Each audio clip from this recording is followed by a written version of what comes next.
Champions, क्या हाल चाल। I hope कि तुम सब अच्छे होगे और पढ़ाई कर रहे होगे। तो हम लोग क्लास 10th की मैथमेटिक्स कर रहे थे। उसमें हम लोग अर्थमेटिक प्रोग्रेशन स्टार्ट किए थे और हम लोग जनरल टर्म पे प्रॉब्लम्स कर रहे थे लास्ट वाली क्लास में। तो इस क्लास में भी और भी ढेर सारे प्रॉब्लम्स हम लोग करने वाले हैं जनरल टर्म्स पे। जनरल टर्म्स काफ़ी इंपॉर्टेंट होता है, इसलिए इस पर हम लोग प्रॉब्लम्स अच्छे सारे करेंगे। ठीक है, तो जैसे मान लो कि आज का पहला क्वेश्चन अगर स्टार्ट करें तो एक क्वेश्चन गिवन है। तो जनरल टर्म पे क्वेश्चंस लास्ट टाइम हम लोग कर रहे थे और ढेर सारे क्वेश्चंस किए थे। तो पहला क्वेश्चन रहेगा, जैसे मान लो कि गिवन है कि which term of the AP 5, 9, 5, 9, 13 dot dot dot और इज़ 81।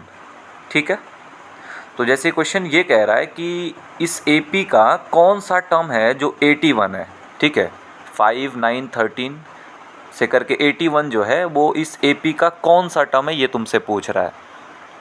तो जब भी ऐसा क्वेश्चन आए कि जिसमें AP गिवन हो और तुमसे पूछा जाए कि 81 या कोई भी नंबर दे के कौन सा टर्म है, उसमें क्या करोगे तुम, उस नंबर को जिसको पूछ रहा है कि वो कौन सा टर्म है, उसी को हम लोग क्या लेट कर लेंगे, TN लेट कर लेंगे। यानी हम उसको अभी सपोज़ कर लेंगे कि वो nth टर्म है, क्योंकि हमें उसका अभी कोई आइडिया नहीं है कि वो उस AP का कौन सा टर्म है। तो हम उसको nth टर्म लेट करके सॉल्व करेंगे और वहाँ से जो n की वैल्यू सॉल्व होके आएगी वही उस AP का उस टर्म का क्या हो जाएगा, रैंकिंग हो जाएगी, वो उस AP का कौन सा टर्म है। ठीक है, तो सबसे पहले क्या करेंगे, उस 81 को हम लोग TN के इक्वल लेके चलेंगे। तो लेट कर लिया TN इक्वल टू 81। ठीक है, फिर उसके बाद TN का मीनिंग लिखो और उसको सॉल्व करो। वहाँ से n की जो भी वैल्यू आएगी वो 81 का रैंक होगा, यानी वो ये बता रहा होगा कि 81 उस AP का कौन सा टर्म है। ठीक है, तो जनरल टर्म को कैसे ओपन करते हैं ये मैंने बताया था कि जैसे कोई भी टर्म लिखना हो तो A प्लस और जिस टर्म को लिख रहे हो वो -1 इंटू डी, तो ये हो जाएगा A plus n minus 1 into D equal to 81। AP का फर्स्ट टर्म और कॉमन डिफरेंस लिख लेते हैं। ठीक है, तो फर्स्ट टर्म तो 5 हो जाएगा और कॉमन डिफरेंस 9 में से 5 माइनस करोगे तो 4, 13 में से 9 माइनस करोगे तो 4 आ जाएगा। ठीक है, तो इनको पुट करो, इसमें A के जगह पे 5 और D के जगह पे 4 पुट करोगे तो 5 प्लस n माइनस 1 इंटू 4, ठीक है, इक्वल टू 81। इसको सॉल्व करें, 5 प्लस 4 इंटू n करेंगे तो 4n और 4 इंटू -1 करेंगे तो -4 इक्वल टू 81। फिर 5 में से 4 माइनस होगा तो 1 हो जाएगा, प्लस 4n इक्वल टू 81। 1 को उधर राइट साइड में ट्रांसफ़र करो तो माइनस हो जाएगा, तो 4n इक्वल टू 80 आ जाएगा। तो यहाँ से तुम्हें n की वैल्यू 20 मिल जाएगी। तो इससे ये पता चल रहा है कि जो 81 है वो इस AP का 20th टर्म है ना। 81 is 20th term of the given AP, है ना। उस जो AP ऊपर गिवन है उसका ये 20th टर्म हो जाएगा। तो ऐसा कोई भी क्वेश्चन आता है जिसमें आपको बोला जाए कि ये नंबर है और बताओ उस AP का कौन सा टर्म है, तो हमें उसको TN के इक्वल लेट करना है और वो सॉल्व कर देना है। n की जो भी वैल्यू आएगी वो तुम्हें ये बता देगा कि वो उस AP का कौन सा टर्म है। ठीक है, चलो फिर हम लोग आगे बढ़ते हैं और भी सारे प्रॉब्लम सॉल्व करते हैं।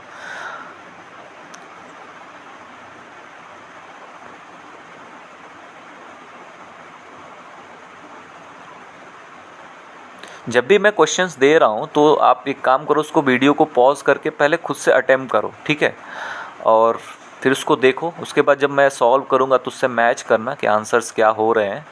ठीक है, तो एक और क्वेश्चन लेते हैं। जैसे क्वेश्चन नंबर 2 रहेगा, क्वेश्चन नंबर 2 रहेगा आज का।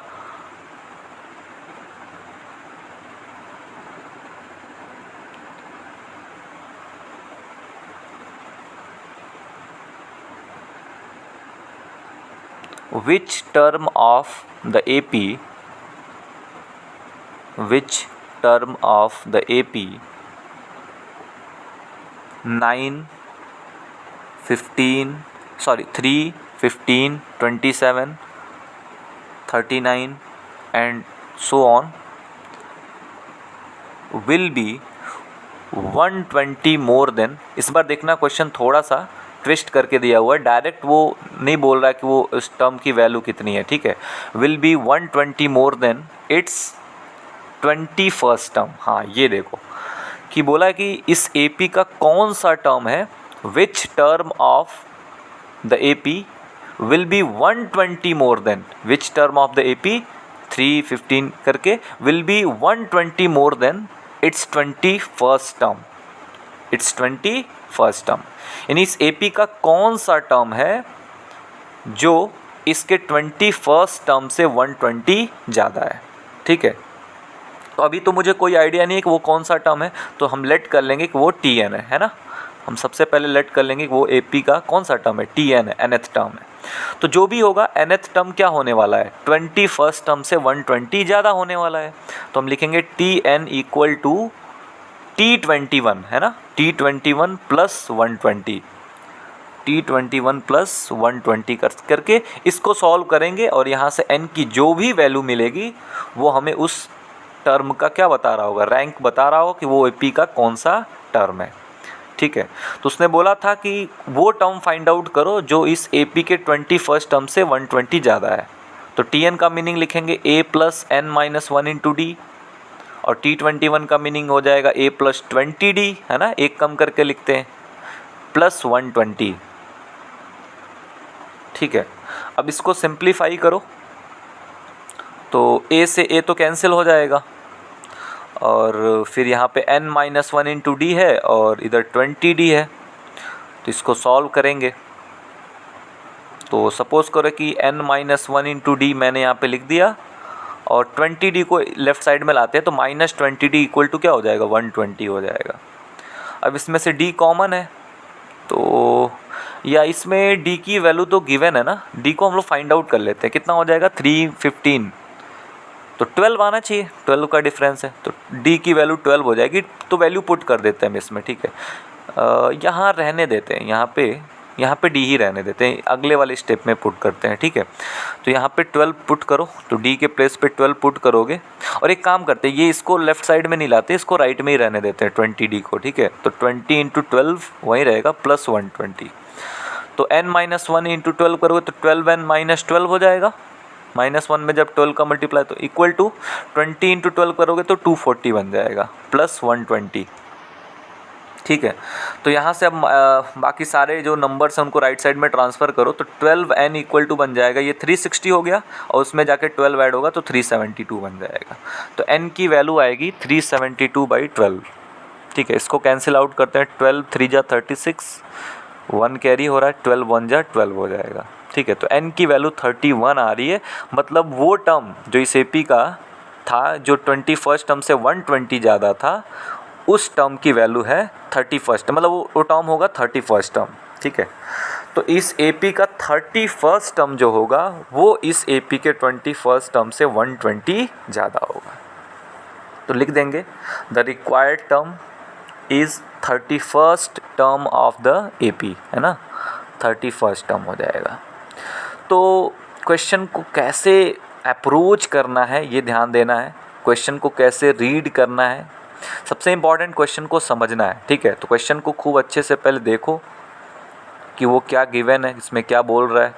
तो इसमें सिंपल क्वेश्चन बोला था कि इस AP का कौन सा टर्म है जो इसके 21st टर्म से 120 ज़्यादा है। तो मैं सपोज़ कर लूँगा वो टर्म TN है, और फिर मैं TN को क्या करूँगा, T21 प्लस 120 करके लिख दूँगा और इसको सॉल्व करूँगा, और वहाँ से n की जो भी वैल्यू आएगी वो ये बता रही होगी कि जो TN मैंने सपोज़ किया था उस AP का कौन सा टर्म है, ठीक है। चलो फिर आगे बढ़ते हैं और भी सारे क्वेश्चंस करते हैं।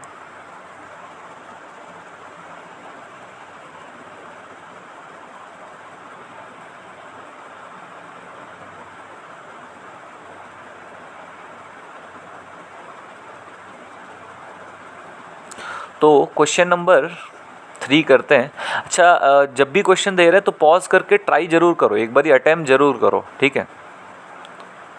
एक बारी क्वेश्चन को अटेम्प्ट करो, फिर मैं जब सॉल्व करता हूँ देखो कहाँ पे तुमने मिस्टेक्स किया था, या अगर सॉल्व कर लिए हो तो आंसर्स मैच करो कि आंसर सही आ रहे कि नहीं आ रहे। ठीक है, तो क्वेश्चन नंबर 3 रहेगा, आज का क्वेश्चन नंबर 3 करते हैं। जैसे क्वेश्चन में क्वेश्चन मार्क से स्टार्ट हो रहा है, इज़ क्या, कौन सा टर्म, ठीक है ना, ऐसे कर रहा है, इज़ 51, क्या 51 a term of the AP, is 51 a term of the AP 5 8 11 dot dot 14 dot dot dot.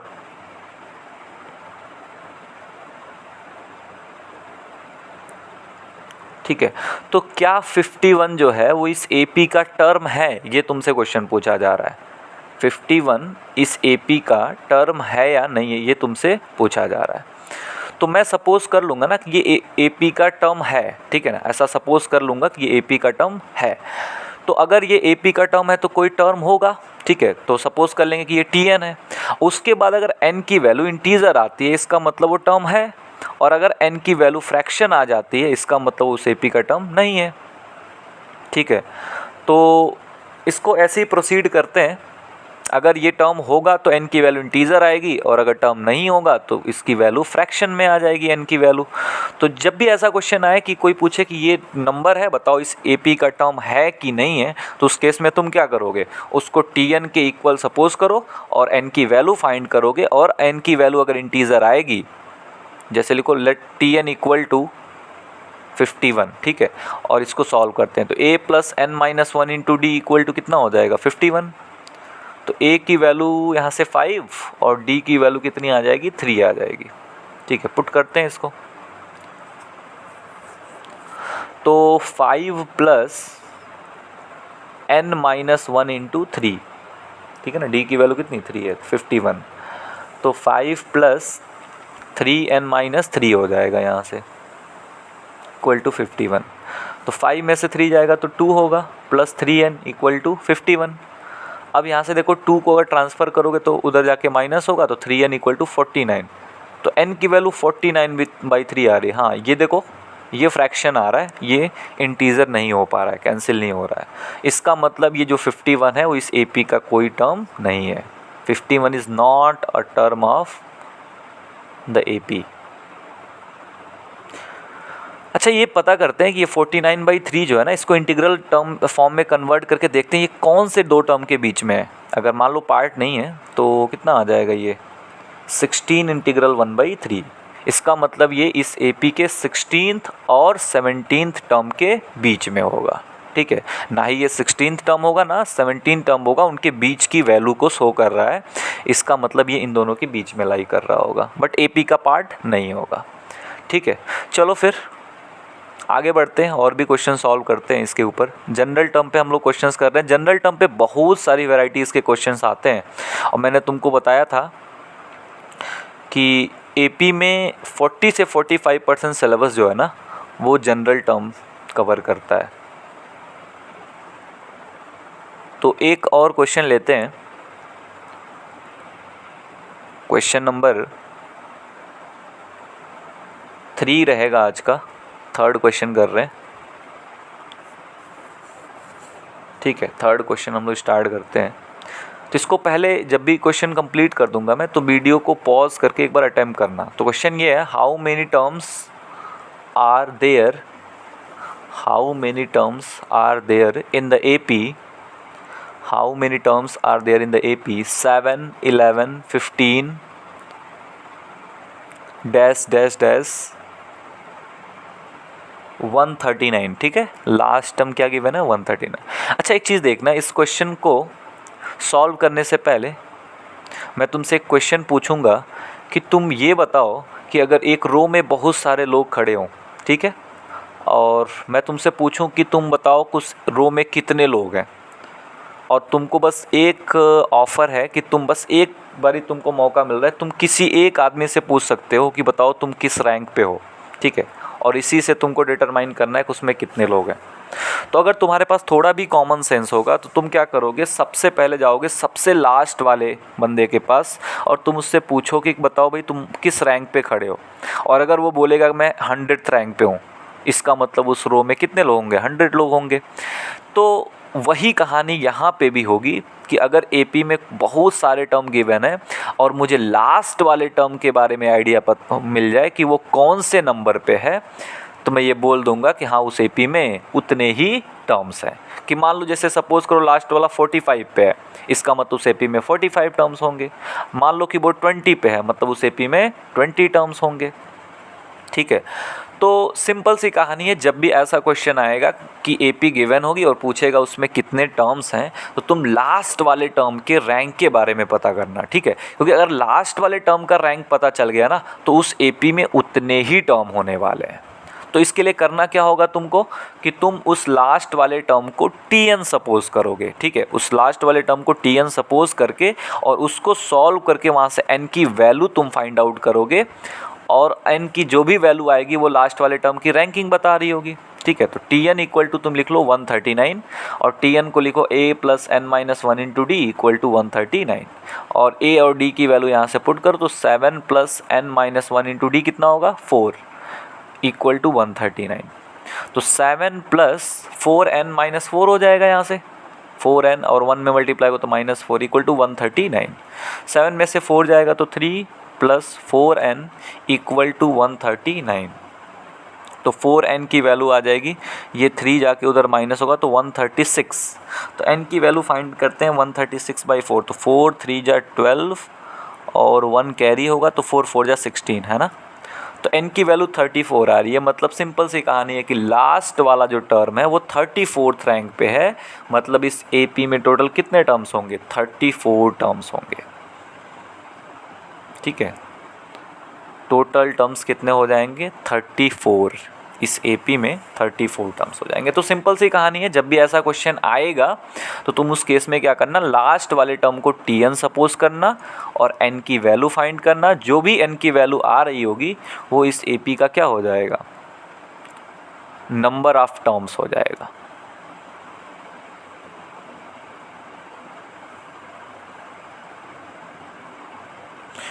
तो हम लोग ये जो क्वेश्चंस कर रहे हैं इसके थ्रू तुम्हें क्वेश्चंस को कैसे सॉल्व करना है वो अप्रोच बिल्ड करनी है तुमको। ठीक है,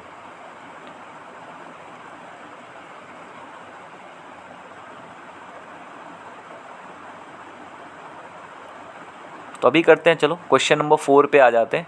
एक और क्वेश्चन इसमें सॉल्व करते हैं, 5 रहेगा, सॉरी क्वेश्चन नंबर 5 रहेगा ये,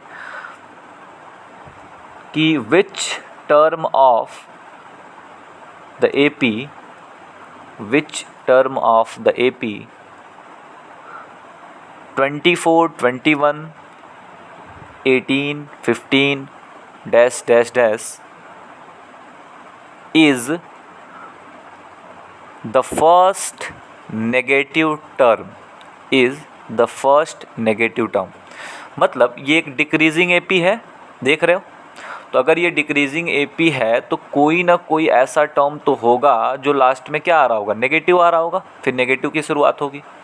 तो जब भी कोई एपी तुम्हारी डिक्रीजिंग एपी होगी तो वो धीरे धीरे डिक्रीज करते करते एक ऐसा टाइम आएगा कि वो क्या हो जाएगा, नेगेटिव हो जाएगा।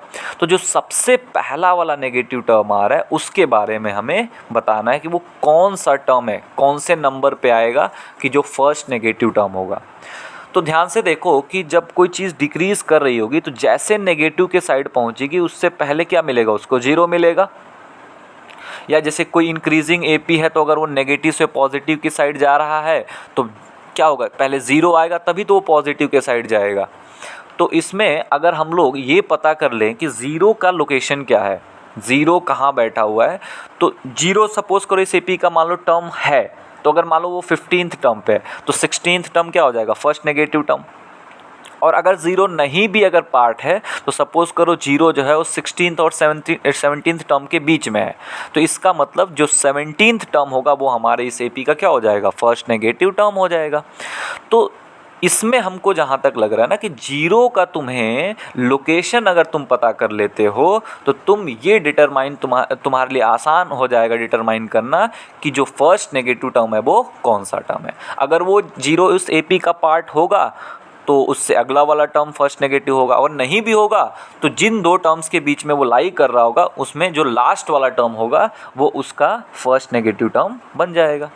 तो ओवरऑल हमें करना क्या, जब भी ऐसे क्वेश्चंस आएंगे जिसमें फर्स्ट नेगेटिव टर्म या फर्स्ट पॉजिटिव टर्म की बात कर रहा होगा उसमें हम लोग क्या करेंगे, ज़ीरो का लोकेशन सिंपल पता करेंगे और उसी से हम ये डिटरमाइन कर लेंगे कि कौन सा टर्म जो है वो फर्स्ट नेगेटिव टर्म है या कौन सा टर्म फर्स्ट पॉजिटिव टर्म है।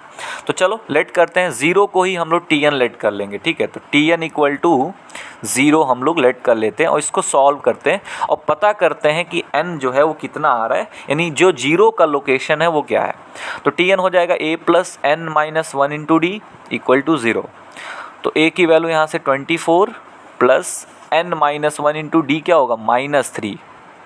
डी क्या होगा, -3 होगा इस बार, इक्वल टू ज़ीरो। तो 24 प्लस -3n हो जाएगा प्लस 3 हो जाएगा इस बार, इक्वल टू ज़ीरो।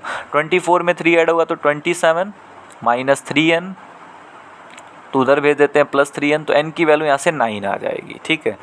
तो n की वैल्यू 9 आ रही है, मतलब जीरो जो है वो 9th टर्म पे है, इसका मतलब जो फर्स्ट नेगेटिव टर्म होगा वो 10th टर्म होगा। सो 10th term is will be first negative term of the AP. अगर ये फ्रैक्शन में आता तो हम देखते कौन से दो टर्म के बीच में आ रहा है, ठीक है। तो जो उसके बाद वाला टर्म होता है उसको हम लोग क्या बोल देते, फर्स्ट नेगेटिव टर्म बोल देते हैं, ठीक है। लेकिन अगर एग्जैक्टली 9 आ जा रहा है तो फिर हम क्या बोलेंगे कि जो 10th टर्म है वो हमारा फर्स्ट नेगेटिव टर्म हो जाएगा। तो प्रोसेस क्या रहेगा, तुम हमेशा टी एन को, मतलब जीरो को ही क्या मान लोगे, टी एन, फिर आगे तुम कर सकते हो प्रॉब्लम सॉल्व। एन की जो भी वैल्यू आएगी वो जीरो का लोकेशन बता रहा होगा और वहाँ से तुम ये डिसाइड कर लोगे कि कौन सा टर्म जो है फर्स्ट नेगेटिव टर्म होगा।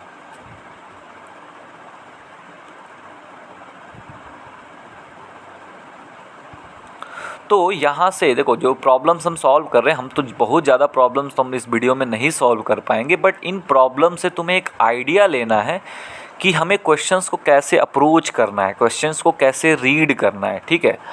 तो एक क्वेश्चन सॉल्विंग को बिल्ड करना है तुम्हें, ठीक है। इन क्वेश्चंस के थ्रू बस तुम्हें वो अप्रोच को बिल्ड करना है और उसको फिर तुम्हें अपने बुक्स में जो क्वेश्चंस दिए होंगे उन बुक्स के क्वेश्चन को सॉल्व करते वक्त उस अप्रोच को क्या करना है,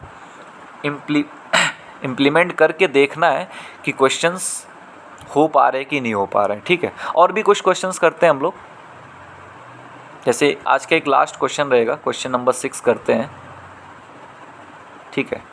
एक क्वेश्चन और करते हैं फिर हम लोग इस लेक्चर को यहीं पे रोक देंगे, बाकी जो क्वेश्चंस हैं हम लोग नेक्स्ट लेक्चर में कवर करेंगे। तो जैसे क्वेश्चन है, for what value of n, for what value of n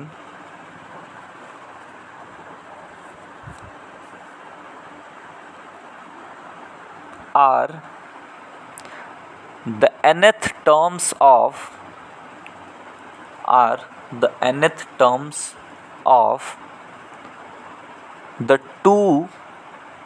the following two APs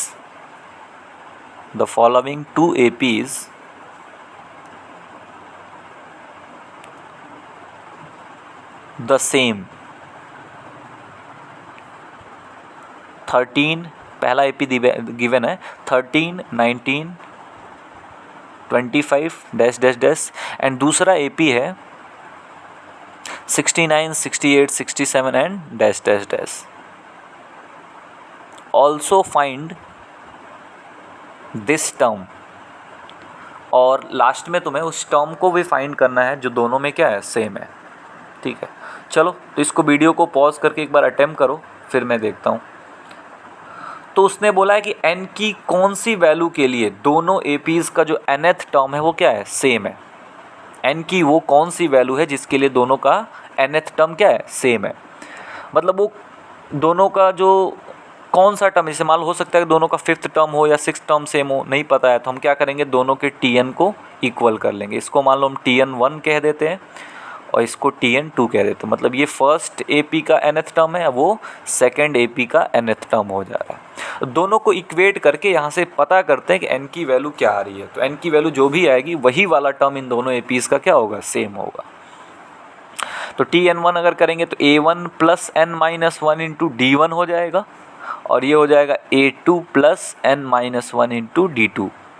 ठीक है, A1 D1 की वैल्यू यहाँ से और A2 D2 की वैल्यू यहाँ से पुट कर देंगे। 13 प्लस n माइनस 1 इंटू कितना हो जाएगा, 6 हो रहा है, इक्वल टू A2 कितना होगा 69 प्लस n माइनस 1 इंटू, इसका तो कॉमन डिफरेंस -1 होगा, देखो डिक्रीज कर रहा है। तो 13 plus 6n minus 6 equal to 69 minus n plus 1 हो जाएगा ना, माइनस n प्लस 1। तो 6n में से माइनस n इधर लाके ऐड करो, 7n हो जाएगा, और इधर 13 में से 6 जाएगा तो 7, और इधर लेके जाओगे तो -7 हो जाएगा, 1 प्लस 7। ठीक है, नहीं एक मिनट, देखो 69 में पहले 1 ऐड करो, कितना हो जाएगा 70, और उसमें से 7 ले जाके माइनस करोगे तो 70 माइनस 7 होगा। हाँ, तो 7n इक्वल टू हो जाएगा 63, तो n की वैल्यू आएगी 9। ठीक है, तो इसका मतलब इन दोनों APs का जो 9th टर्म है वो क्या है, सेम है। दोनों APs का 9th टर्म अगर तुम फाइंड करोगे तो वो सेम आएगा। तो 9th terms of both the APs are same. ठीक है, 9th term of both the APs are same. ठीक है, तो वो 9th टर्म फाइंड भी करना है। ठीक है, तो उसको फाइंड करते हैं, A1 प्लस 8D1। ठीक है, इससे सॉल्व कर लेते हैं। तो A1 की वैल्यू रखो और D1 की वैल्यू रखो यहाँ पे, तो कितना आ जाएगा 13 प्लस 48, तो ये तुम्हारा बन जाएगा 61, है ना। यानी जो 9th टर्म है उन दोनों का सेम है, और उसकी वैल्यू कितनी है, तो वो 61 है। ठीक है, तो इस तरीके से कोई भी दो AP गिवन हो, बोले दोनों का nth टर्म सेम है, तो दोनों का nth टर्म सेम करो, और वहाँ से जो n की वैल्यू आएगी वो तुम्हें बताएगी कि उस AP के, उन दोनों APs के कौन सा टर्म है जो सेम है। फिर उसकी वैल्यू फाइंड करनी है, तो चाहे इसका 9th टर्म निकालो, चाहे दूसरे वाले का, आंसर मिल जाएगा। तो ऐसे क्वेश्चंस के थ्रू तुम्हें सिर्फ अप्रोच बिल्ड करना है क्वेश्चंस को सॉल्व करने का, कि कैसे हम लोग अप्रोच कर रहे हैं क्वेश्चंस को। बाकी इसी को तुम अपने बुक्स के क्वेश्चंस जब सॉल्व करना तो उन पे इम्प्लीमेंट करना, और देखना क्वेश्चंस बनते हैं या नहीं बनते हैं। ठीक है, तो अगर अच्छे से अप्रोच बन जाएगी तुम्हारी तो क्वेश्चंस डेफिनेटली सॉल्व होंगे। ठीक है।